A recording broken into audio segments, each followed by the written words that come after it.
अब जलसों से भी जनवाना बंद कर दिया जाएगा तो बंदा जानेगा कहाँ? मदरसा वो जाता नहीं, जुम्मा पढ़ने 1:45 बजे नहीं जाता, 2 बजने में 5 मिनट 10 मिनट बाकी होता है, जब दौड़ता भागता जाता है मौलवी साहब। और तकरीर कहीं मौलाना की 5 मिनट लंबी हो जाए तो रेडियम वाली घड़ी कोई 17 बार देखता है, मौलाना अभी तक बैठे क्यों नहीं, अभी तक बैठे क्यों नहीं। खांसियां जोर जोर से ली जाती हैं, डोकरे घड़ियां दिखाते हैं, हजरत तशरीफ रखिए टाइम। क्यों? फर्ज है 2 बजे जुमा, जुमा फर्ज है, 2 बजे फर्ज नहीं है। ये 2 बजे 2:30 बजे 3 बजे ये तो हमने अपनी सहूलियत के लिए निकाला। हुजूर के दौर में तो घड़ी नहीं थी। वो दीवानों की शान ये थी, कोई काम कर रहा है, कोई दूध बेच रहा है, कोई मक्खन बेच रहा है, कोई बकरियां चरा रहा है, कोई जनाब कपड़े बेच रहा है। इतने में किसी ने कहा अस्सलातु जामिअतुन, उस वक्त अजान भी नहीं थी। अस्सलातु जामिअतुन, अरे नमाज जमा होने वाली है, जमात होने वाली, इतना कहना था।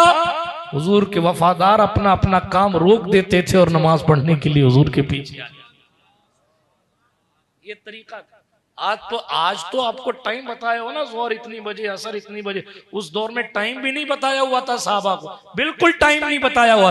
उस वक्त तो बस बिलाल हबशी खड़े हो जाते, कोई लाउड स्पीकर भी नहीं था, खड़े होकर कहते हय्या अलस सलाह हय्या अलल फलाह, आओ नमाज की तरफ, आओ कामयाबी की तरफ। इधर सुनना होता, लोग अपने अपने काम रोक कर मस्जिद में आ जाते। और ये भी सुन लीजिए, ये भी सुन लीजिए, ऐसा नहीं है कि 15 मिनट बाद हुजूर ने आना होता था और 15 मिनट बाद, जैसे आपके यहाँ अजान के 15 मिनट बाद आपके हमारे यहाँ जमात का टाइम फिक्स है कि साहब असर की अजान हो गई, अब 15 मिनट बाद इमाम साहब मुसल्ले पर चाहिए, 1 मिनट लेट हो गया तो फिर इमाम साहब की खैरियत नहीं, इल्ला माशाअल्लाह।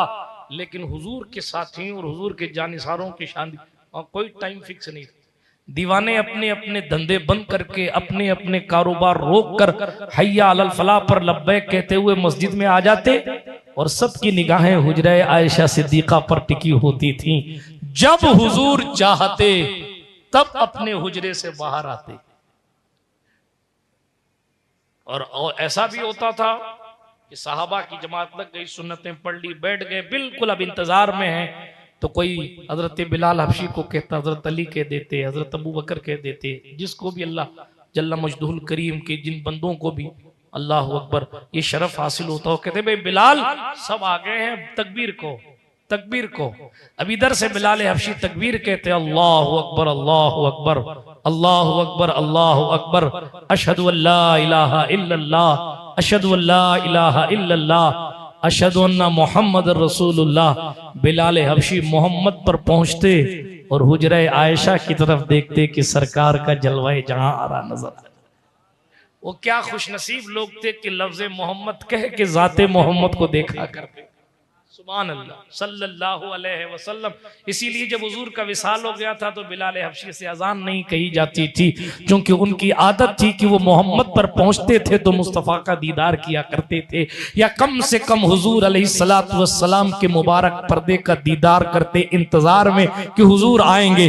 अब अशहदु अन्ना मोहम्मद रसूलुल्लाह कहते हुजूर हुजरे अक़दस से बाहर निकलते, हय्या अला सलाह पर पहुंचते, सरकार मुस्तफ़ा करीम तशरीफ ला रहे हैं, अशहदु अन्ना मोहम्मद रसूलुल्लाह हुआ, हय्या अलल सलाह हय्या अलल फलाह तक बिलाल पहुंचे, कद कामती सलात तक पहुंचे, हुजूर मुसल्ला मुबारका पर पहुंच जाए। ये था नमाज का सिस्टम। समझ रहे हैं आप?